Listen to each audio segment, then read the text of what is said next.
여러분 혹시 누군가 여러분에게 하나님은 여러분에게 어떤 분입니까? 라고 질문을 하신다면 여러분 뭐라고 대답을 하시겠습니까? 어떤 퀴즈 프로그램 이런 데 가면 이런 거 나오죠. 이렇게 가로치고 하나님은 땡땡이다.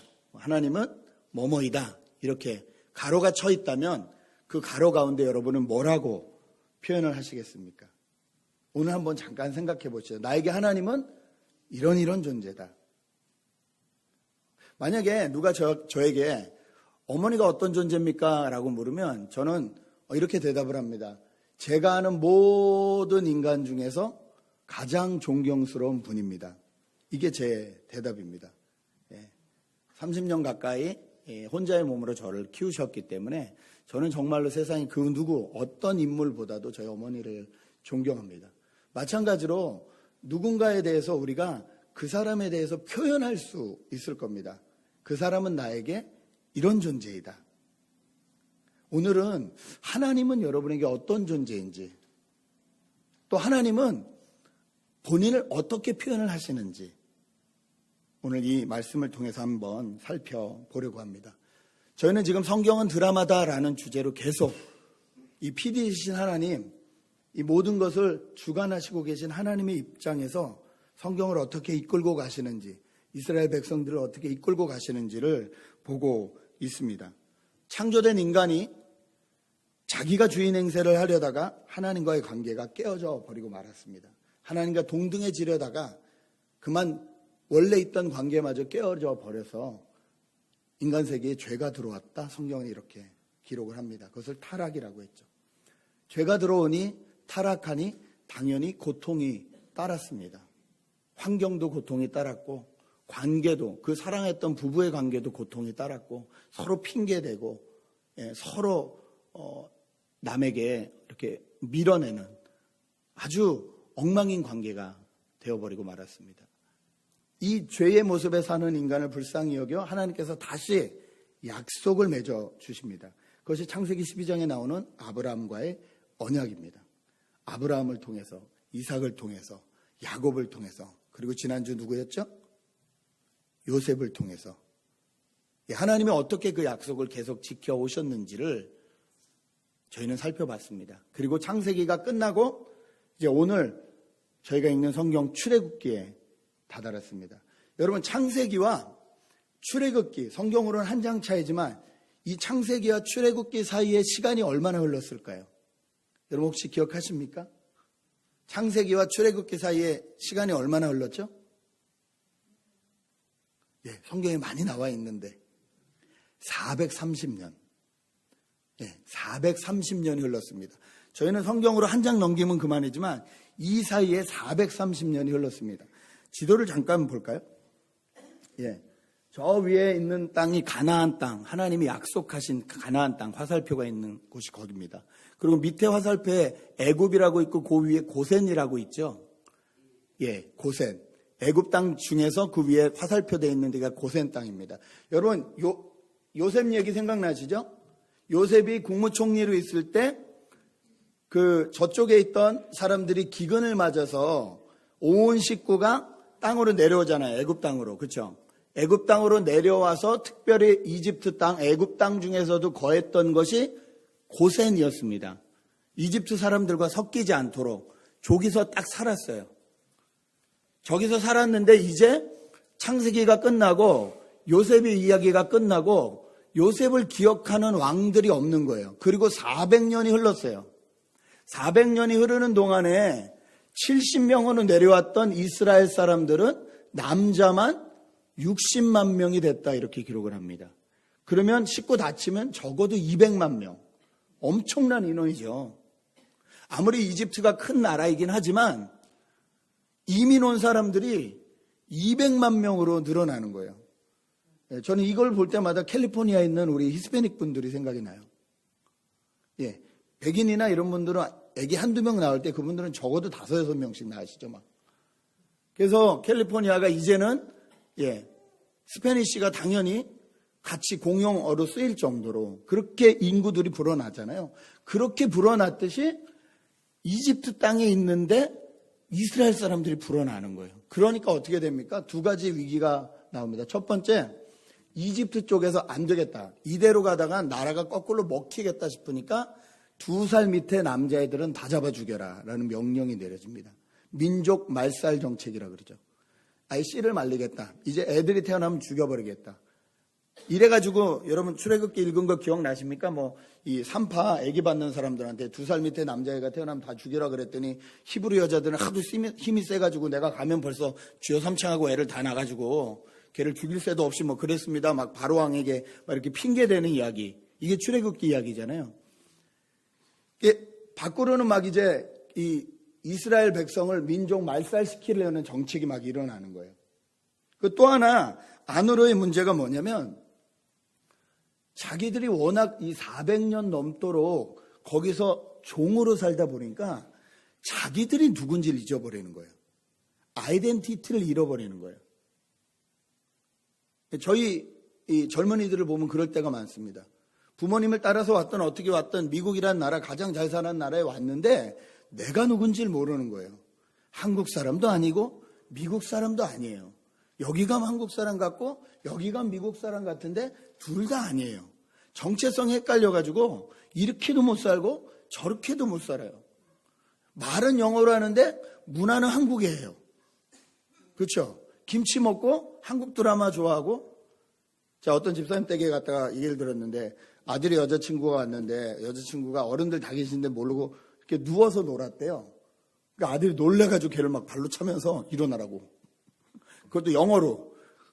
얘는 영어인데 영어권 여기도 잘 왔는데 문화는 한국 문화인 거. 어른 앞에서 누우면 안 된다고. 이거 우리나라 문화거든요. 다른 나라에 없어요. 그러니까 자기도 헷갈리는 거예요. 내가 한국 사람인지 미국 사람. 그건 좋은데 그러다 보니까 내가 뭐라고 살아야 되는지 잊어버리는 거예요. 유학생들도 마찬가지일 겁니다. 처음에 미국에 왔을 때는 아주 그냥 파란만장한 꿈을 가지고 왔어요. 근데 여기서 살다 보니까 매일매일 그냥 페이먼트 걱정하고 미국 생활을 빌빌거리며 사는 생활이라고 하잖아요. 하도 빌이 자주 날라와서 이 빌 해결하느라고 사는 빌빌거리. 이러니까 내가 뭘 위해서 사는지 내 꿈이 뭐였는지 다 잊어버린 거예요. 그냥 그렇게 사는. 그냥 노예로도 괜찮다. 밥만 먹여주면 괜찮다. 이 안팎으로 공격이 막 들어오는 그런 시대를 살고 있었습니다. 이 말씀을 읽는데 꼭 지금 우리나라 형편 같습니다. 안팎으로 공격이 있어요. 안으로는 이 분열이 일어나가지고 서로 어떻게 해야 될지를 모르고 사상자가 발생하는 안타까운 일들도 일어나고 밖으로는 그냥 계속 공격을 받는 거예요. 옛날부터 그랬지만 참 사드를 배치하는데 그러면 사드를 배치하게 한 미국하고 붙어야지 왜 우리나라한테 뭐라 그러는지 중국은 이해가 안 돼요. 미국이 하자는 거잖아요. 일본은 또 얼른 들고 저희도 배치할게요. 그리고 우리 땅에도 사드 넣어주세요. 이러고 있거든요. 지금 미국 눈치 보느라고. 근데 왜 중국 땅에 있는 롯데마트를 문을 닫냐고요. 그 항의를 하려면 미국한테 해야 되는데 미국하고는 하면 안 되거든요. 참 이 힘없는 나라 불쌍해요. 예. 정말로 북한이 하나도 안 부러운데 이럴 때 잠깐 부러워요. 왜? 핵이 가지고 있으니까 그 친구들 대단하죠? 중국 사람들하고 앞에서 인사하고 뒤에서 미사일 쏴버리잖아요. 지금 그 대사들끼리 만나고 있는데 그 다음날 그냥 중국이 뒤통수 맞고 어쩔 줄 모르는데 중국도 핸들이 안 되는 나라. 정말로 무슨 짓을 할지 모르는 나라. 이런 나라를 이 38선 하나 끼고 두고 있는 참 힘없는 우리나라. 안팎으로 분열이 일어나고 정말로 남들이 보면 저 나라 곧 망하겠다 할 정도로 어려운 나라. 모세 때 이스라엘 백성이 그랬거든요. 자, 이것을 잘 살펴보면 우리나라에 대한 해답이 있고 내 인생에 대한 해답이 있는 줄 믿습니다. 여러분, 하나님께서 이 어려움 가운데 어떤 일을 계획하고 계실까요? 드라마는 반복되죠. 하나님은 이 많은 작가들도, 드라마 작가들도 정말 그래요. 어떤 드라마를 잘 쓴다는 작가들 보면요, 그들만의 톤과 그들만의 방법들이 있어요. 이렇게 이 쭉 드라마를 연결해서 가는 데 있는 이 톤과 방법이 있어. 어떤 사람은 뭐 아름다운 풍경이나 이런 걸로 사람을 감동 주는 걸 자꾸 많이 사용하기도 하고요. 어떤 사람은 대사로, 어떤 대사를 어떻게 빨리빨리 얘기하면서 명대사를 만드냐, 이거에 신경 쓰는 작가도 있고 여러 가지가 있는데, 하나님도 마찬가지로 이 성경을 통해서 우리를 쭉 인도하시면서 똑같은 방법으로 계속 옛날 일을 생각나게 하시는 기법을 많이 씁니다. 여러분, 출애굽기의 대표로 불리는 인물은 모세입니다. 모세라는 이름 자체가 물에서 건졌다, 이런 뜻이에요. 건져내었다. 이름부터 모세라고 지으셨어요. 건져낸 사람, 건짐받은 사람, redeem, 구속된 사람, 이런 뜻이거든요. 그 모세를 2살 밑에 남자애를 다 죽이려니까 엄마가 어디에 넣었죠? 갈대 바구니. 그렇죠. 갈대 바구니에 넣어서 띄우잖아요. 나일강에. 근데 갈대 바구니에 넣을 때 그 안에 뭘 발랐는지 기억나십니까? 성경을 잘 읽으면? 예, 역청. 콜타르. 여러분, 역청하면 생각나는 사건. 창세기에서. 역청이 어디 발라졌었죠? 노아의 방주. 하나님께서 역청을 발라주시죠. 똑같죠? 배에 역청을 바르시고 안에 있는 사람을 구원하시는 방법을 출애굽기 가서 그대로 사용하시는 거예요. 그 모티브를 그대로 사용하셔서 갈대 상자에 역청을 바르고 모세를 넣으셔서 그를 그 나라 최고의 이집트의 왕의 딸이 건져서 양자로 삼게. 이집트의 딸이 딱 보고 얘가 외국인인지 알았을까요? 몰랐을까요? 당연히 알았죠. 그런데 그 사람을 건져서 왕자를 만듭니다. 어떻게 이런 일이 있을 수 있을까요? 예, 역사에 의하면요, 역사를 따져보면 이 여인은, 공주였던 이 여인은 다른 오빠들이나 왕자들하고 비길 만큼 가장 똑똑한 여인이었다고 합니다. 근데 딸로 태어나가지고 왕이 될 수 없는 거예요. 그러니까 이 사람이 어떤 생각, 걔도 결혼도 못하고, 그러니까 어떤 생각을 했냐면, 내 아들을 통해서, 입양을 통해서 왕을 만들겠다는 생각을 했던 여인이에요. 그런 여인에게 모세가 발탁된 거예요. 그래서 정말 이 궁중 안에서 받을 수 있는 모든 교육은 다 받습니다. 그런데 모세는 엄마 손에 자라잖아요. 하나님 참 기가 막힌 복선들을 깔아놓으시죠. 엄마 손에 자라면서 너는 이집트 사람이 아니라 너는 하나님의 사람이다. 이 교육을 계속 받고 자란 거예요. 그래서 이집트 사람이 자기 이스라엘 백성 괴롭히는 걸 보고 젊은 혈기에 울컥했다가 자기가 그만 사람을 쳐서 죽이고 광야로 도망가는. 그래서 무려 40년이 흘렸다는 출애굽기 이야기를 저희가 잘 압니다. 그런데 하나님께서 이야기를 계속 이렇게 풀어놓으시면서 무슨 말씀을 하고 싶으실까요? 모세를 왜 구속이란 이 건져낸다는 이름을 쓰셨고, 그 다음에 이 모세를 통해서 오늘 이제 본문이 모세를 통해서 이스라엘 백성에게 하나님이 하시는 말씀인데 무슨 말씀을 하시고 싶은 걸까요? 오늘 이 본문을 좀 잘 살펴보면 안팎으로 참 어지러운 이 세상 가운데 우리가 어떻게 살아야 되는지 발견하게 됩니다. 2절과 3절을 같이 보시겠습니다. 오늘 출애굽기 6장 2절 3절을 다시 한번 읽습니다. 시작.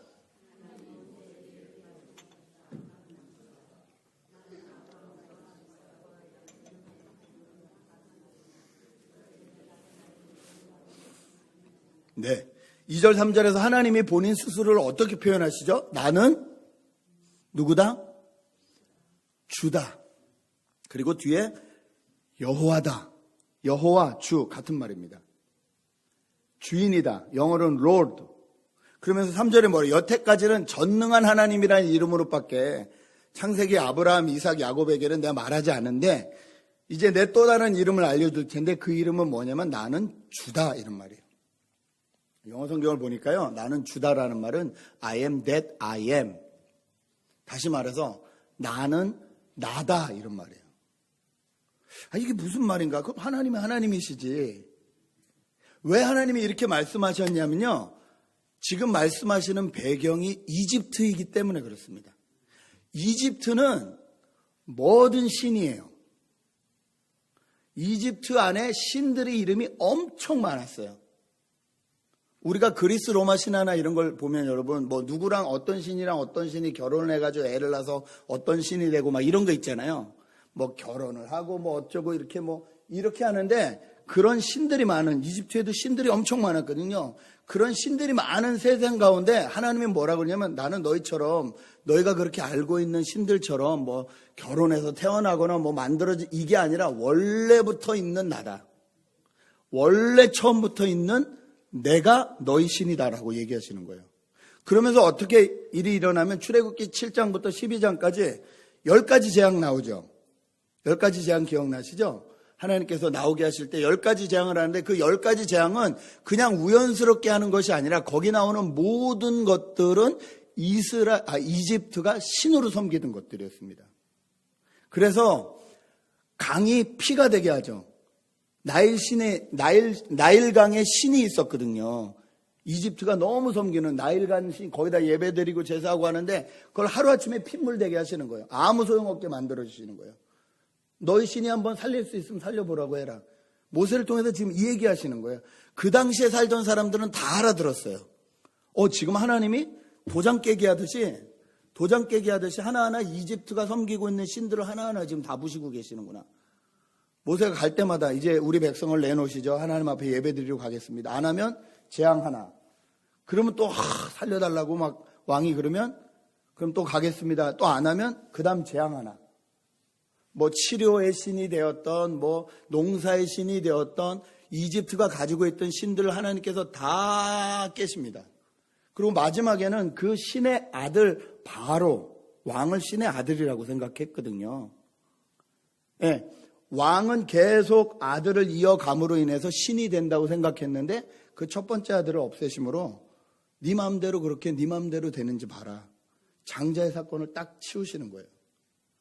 그러면서 너희가 말하는 신들이 신이 아니라 원래부터 스스로 있는 내가 진짜 신이고 내가 진짜 너희의 주인이다. 이렇게 말씀하시는 거예요. 여러분 이것이 이스라엘 백성들이 애굽을 나가기 전에 하나님이 먼저 말씀하신 말씀이에요. 이게 왜 중요할까요? 이게 2017년 사는 저에게 왜 중요할까요?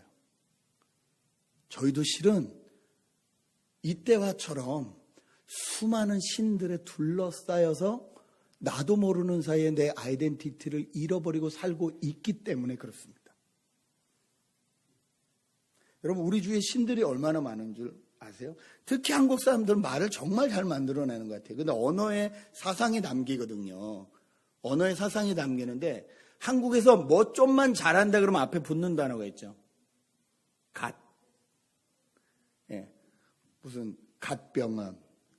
이병현이 아니라 언제부터는 갓병원. 뭐 이렇게 얘기하잖아요. 그러니까 뭐 신적인 존재로 막 추앙하고 막 높은 사람 앞에는 그냥 요즘 신조어인데요. 다 갓을 붙여요, 애들이. 젊은 애들이. 그리고 그 동네에서 좀 제일 이뻤다 그러면 뭐예요? 뭐라 불러요, 그 여자를? 여신이라 불러요. 압구정동 여신. 뭐 옛날에 제가 뭐 무슨 고등학교 여신이었어요. 뭐 좀 이쁘면 다 여신. 근데 이게 아무것도 아닌 거 그냥 말장난 같은데 말장난이 아니에요. 많은 사람들이 이 여신이 되고 싶어 안달이 납니다. 그 증거가 어디 있어요? 예, 한국의 성형수술을 보면 압니다. 전 세계 최고. 이렇게 뜯어고치는 나라가 없는 나라. 왜 그래요? 여신이 되고 싶어서. 사람들이 다 주목하는 그런 존재가 되고 싶어서. 돈은 어떨까요? 2015년 조사인데요. 고등학생 애들한테 물었습니다. 누가 100억을 준다면 10억, 100만 불.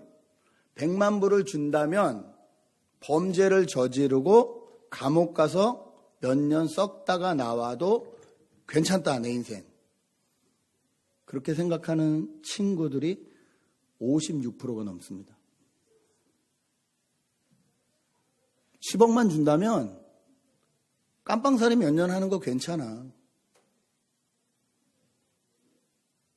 고등학생의 반 이상이 옆에 사람이 어떻게 되든 나는 그건 상관없어요. 애들이 굶든 말든 뭘 하든 나는 전혀 상관없다. 옆 사람 나랑 상관없어라고 말하는 사람들이 50%가 넘어요. 이게 2015년 조사입니다. 여러분 10년 지나면 이 친구들이 대학 졸업해가지고 다 직장 생활합니다. 그렇죠? 27, 28 될 거 아니에요. 10년 지나면. 20년 지나면 37, 38. 그러면 한국 사회에 아마 이 허리 부분을 맡고 있을 거예요. 30대 후반, 40대 초반. 20년 뒤에 이 아이들이 그대로 한국을 다스리게 되면 어떻게 될까요? 한국에서 아무리 뛰어난 기술로 국가적인 기술을 만들어 놔도요, 그 기술을 다루는 애가 만약 그런 애라면 그 기술 산업 스파이가 돼가지고 팔아먹고 자기 혼자 저 먼 나라 가서 그냥 사는 애들일 거예요. 그런 애들이 한국의 젊은 애들 중에서 반이라니까요. 얘네들이 그대로 자라면 20년 뒤에 우리나라가 어떻게 될까요? 여러분, 돈신에 꽉 눌려 사는 게 한국 사람들입니다. 그런데 이런 수많은 신들에 눌려 사는 사람들을 향해서, 그 이집트에 살던 그 사람들을 향해서 하나님이 뭐라고 하시는 거예요? 그것들이 진짜 신이 아니고 내가 진짜 신이다. 내가 진짜 너희 인생의 주인이다라고 말씀하시는 거예요. 여러분, 이 말씀 믿으십니까? 정말 그렇게 고백하십니까? 여러분, 이게 너무 중요합니다. 왜냐하면 이제 애굽에서 나가야 돼요. 광야길을 걸어가야 돼요. 저희가 이미 다 알고 있다시피 60만 명 넘는 사람, 아니 200만 명 넘는 사람이 광야길을 나갔지만, 그 1세대가 나갔지만 약속의 땅, 아까 본 그 가나안 땅에 들어간 사람은 불과 1세 중에선 2명이었어요. 광야에서 다 죽어버린다는 거예요. 하나님 안 믿었나요? 아니요, 믿었어요. 지금 말로 하면 교회 안 다녔나요? 아니요, 다녔어요. 그런데 진짜 내 인생의 주인이 하나님이 아닌 거예요. 돈 앞에서는 하나님이 주인이 아닌 거예요. 인기 앞에서는 하나님이 주인이 아닌 거예요. 명예 앞에서는 하나님이 주인이 아닌 거예요. 하나님을 섬긴다고 하지만 실은 내가 섬기는 수많은 신들이 있는 거예요. 그런 우리를 향해서 하나님 뭐라 그러세요? 아니, 내가 주다. 내가 주인이다. 내가 너 인생의 주인이다. 주님 이 말씀 해주고 싶으신 거예요. 그래서 나는 주다. 나는 여호와다. 이렇게 얘기를 하고 계시는 것입니다. 그런데 놀라운 건 이 나는 주다라는 표현을 그대로 하신 분이 계십니다. 그분이 누굴까요? 신약에 들어오면 예수 그리스도십니다. 나는 스스로 있는 자다. I am that I am 이라는 표현을 요한복음 8장에 가면 유대인들과 얘기하다가, 바리새인들과 얘기하다가 예수님이 그래요. 내가 아브라함을 안다 그랬더니, 아니 당신 나이가 50이 안 됐는데 옛날에 돌아가신 그 아브라함을 네가 어떻게 하냐 그랬더니 예수님이 뭐라고 하시냐면요, 예수께서 그들에게 말씀하셨다. 내가 진정으로 너에게 말한다. 아브라함이 태어나기 전부터 내가 있었다. 내가 있다. I am 이라는 표현을 쓰세요. 하나님이 쓰셨던 그 표현, 이 표현을 그대로 쓰세요. 그리고 이 I am, 여호와, 주라는 이 단어를 계속 사용하세요. 나는 진리다. 나는 생명이다. 하나님은 예수 그리스도를 통해서 이 땅의 온전한 주인인지 누구신지 보여주고 싶으신 거예요. 이 표현을 예수님이 계속 신약 성경에 쓰게 하십니다. 이것 때문에 신성모독이라고, 그래서 십자가 달리신 거예요. 그럼에도 불구하고 예수님은 분명히 말씀하세요. 내가 주다. 내가 주인이다. 이집트가 아니라, 로마가 아니라 내가 너희 인생의 주인이다.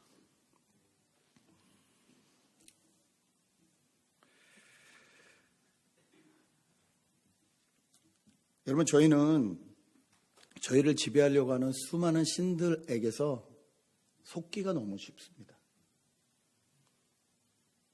돈신만 하나 예를 들어보죠. 저희가 돈을 벌려는 이유는요, 돈 그 자체 때문은 아니에요. 그렇죠? 돈이 가져다 줄 수 있는 가치 때문이에요. 그렇죠? 저희가 돈 진짜 이 지폐를 원하는 게 아니잖아요. 종이나 코인을 원하는 게 아니잖아요. 그 돈이 가져다 줄 수 있는 가치가 있잖아요. 밸류가 있잖아요. 예를 들어 저희 아이가 치킨을 좋아한다고 합시다. 제가 열심히 일해서 돈을 벌면요, 그 돈으로 저희 아이들이 먹고 싶어하는 치킨하고 바꿀 수 있어요. 그게 가치죠. 그래서 그 치킨을 가지고 집에 가면 아이들이 활짝 웃는 모습을 볼 수 있어요. 아빠 땡큐 하는 그 소리를 들을 수 있어요. 이게 아빠로서의 가치잖아요. 그것 때문에 우리가 돈을 버는 거잖아요. 그렇죠? 이런 가치와 바꾸려고. 그러지 않으세요, 여러분? 그냥 이렇게 종이 모아두는 게 취미세요? 침대 밑에 종이 깔아놓고 이게 아니잖아요. 그 가치 때문에 돈을 버는 거잖아요. 그런데 만약에 돈 버느라 정신이 없어서 그 사랑하는 아이들하고 저녁을 먹을 수 없다면 여러분 돈을 왜 벌어야 될까요? 그 사랑하는 아이들이 밥을 먹으면서 아빠 땡큐 하면서 웃는 그 모습을, 그 가치를 보고 싶어서 돈을 벌어야 되는데 너무 돈 버느라 바빠가지고 그 아이들의 얼굴을 볼 수 없다면 우리는 과연 돈을 왜 벌까요? 그런데 돈신은 저에게 뭐라 그러죠? 조금만 더 고생하면 된다. 요거 조금만 더 하면 될 거다. 저희는 이런 말에 너무 속고 삽니다. 저희 아이들이 저보다는 엄마랑 친합니다. 어느 날 큰아들하고 저만 집에 남게 됐어요. 엄마가 나가면서 그랬어요. 아빠하고 잘 놀아. 그랬더니 저희 아들이 뭐라 그랬게요? 아빠랑은 못 놀아. 그래서 제가 발끈해서 왜? 그랬더니 아빠는 나하고 맞는 게 하나도 없잖아. 내가 좋아하는 거, 내 취미, 이거 아빠 좋아하지 않잖아. 저는 좀 그렇거든요. 애가 돈 쓰면 아까워가지고 걔는 돈을 그냥 턱턱 써요. 예. 옷을 하나 사와도 저한테 선물을 사왔는데 50불, 60불짜리를 사와요. 저는 그 정도 살려면 여러 번 생각해야 되거든요. 자녀한테 살 때도 그 정도 살려면 여러 번 생각하거든요. 100대도 잘 못 넘어가거니와 여러 번 생각하고 정말 고르고 따져서 사는데 이 친구는 그냥 툭 사와요. 그냥 학교 티셔츠, UCLA에 붙어 있는 거, UCLA 데드라고 써 있는 거, 이거 하나 입혀주고 싶었는지 사왔는데 저는 메모지 보는 게 가격표. 근데 일단 가격이 한번 놀라고 입었는데 좀 커요. 그러니까 제가 그냥 땡큐하고 입어야 되는데 이게 안 나오는 거예요, 땡큐가. 그러니까 이놈이 눈치를 딱 보더니 벌써 아버지가 별로 마음에 들어 하는 것 같지 않으니까 야, 이거 좀 크다. 바꿨으면 좋겠다 그랬더니 이거 셀 상품이라서 못 바꾸는데? 그럼 입지 마, 내놔. 제가 아이들의 마음을 읽는 걸 너무 많이 놓친 거죠.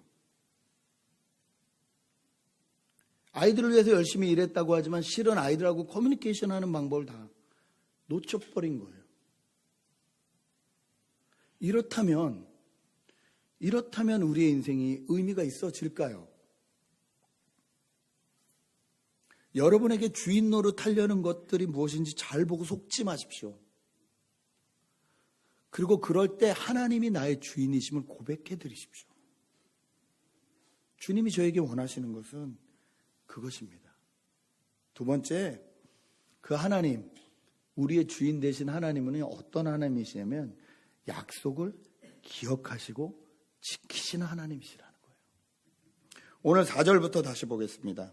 4절부터 7절까지 한번 천천히 읽겠습니다. 시작.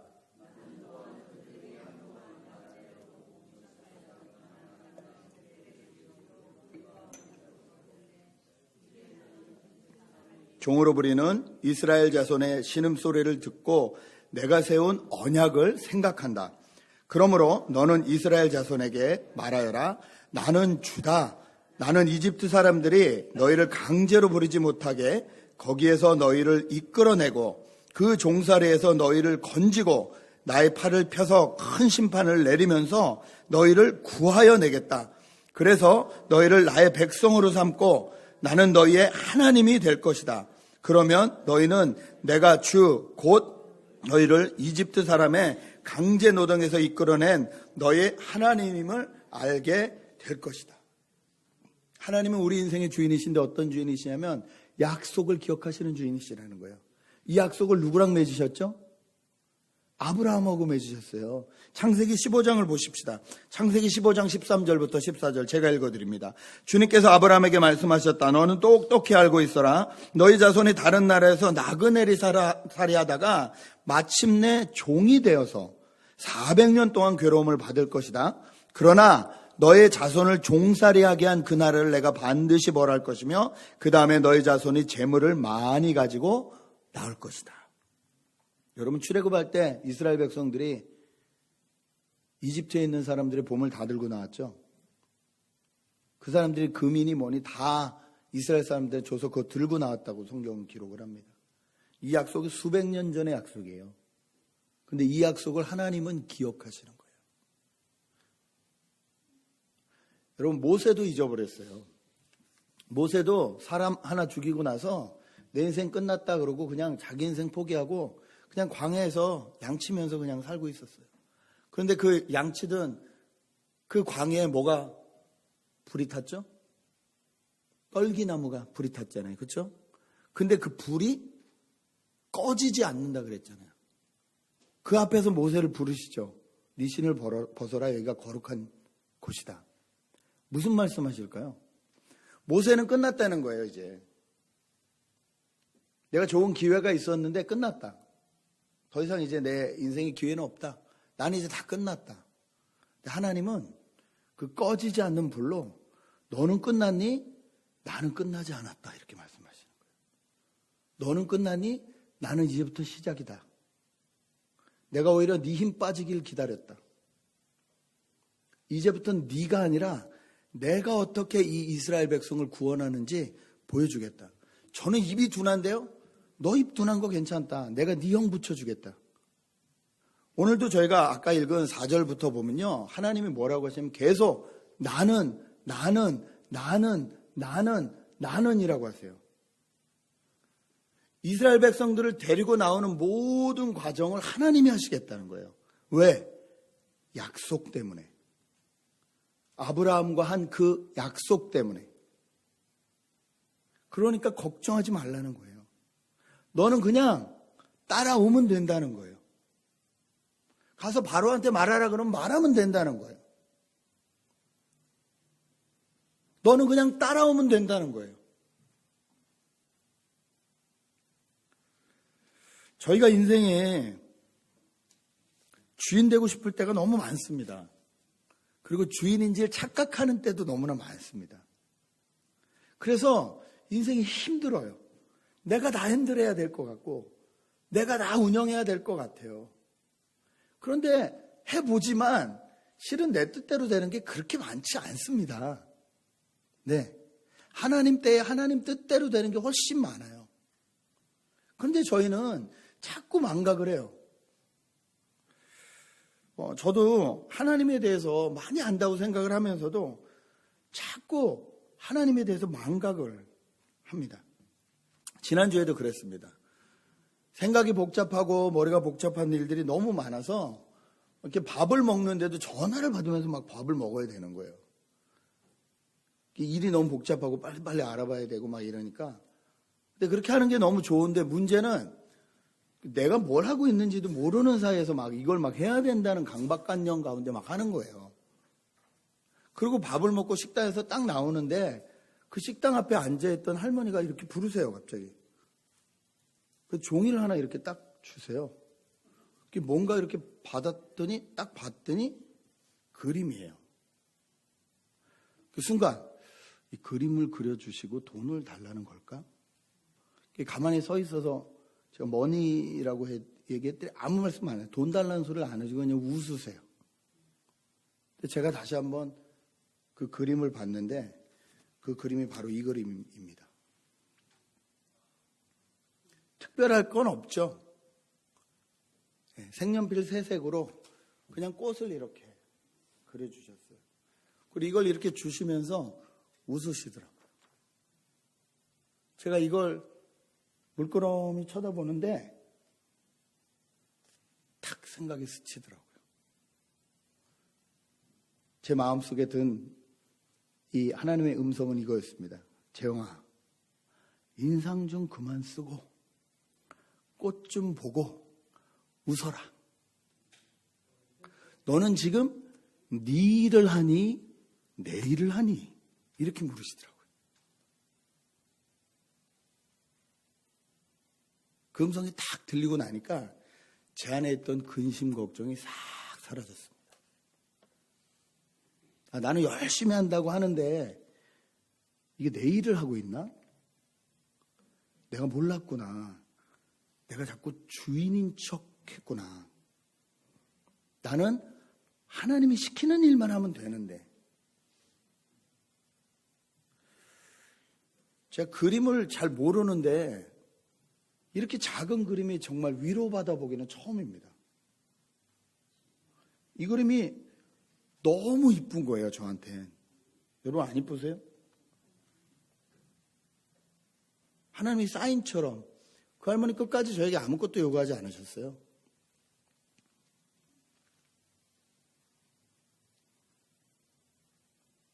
하나님은 저희와 약속하시고 그 약속을 지키시는 하나님이십니다. 하나님의 약속이 기억이 나면요, 저희의 짐이 가벼워집니다. 그래서 예수님도 그러셨잖아요. 수고하고 무거운 짐진 자들아 다 내게로 오라. 내가 너희를 쉬게 하겠다. 여러분 정말 그 말씀에 아멘이십니까? 그렇다면 이 출애굽기 사건을 통해서 주님이 저에게 말씀하시고 싶은 것은 분명합니다. 내가 너의 주인이고 내가 너를 인도하겠다는 거예요. 내가 네 신음소리를 들었다. 내가 얼마나 힘들고 어려운지 내가 들었다. 내가 너를 구속해서 내가 너를 내 백성 삼겠다. 그러니 염려하지 말고 따라와라.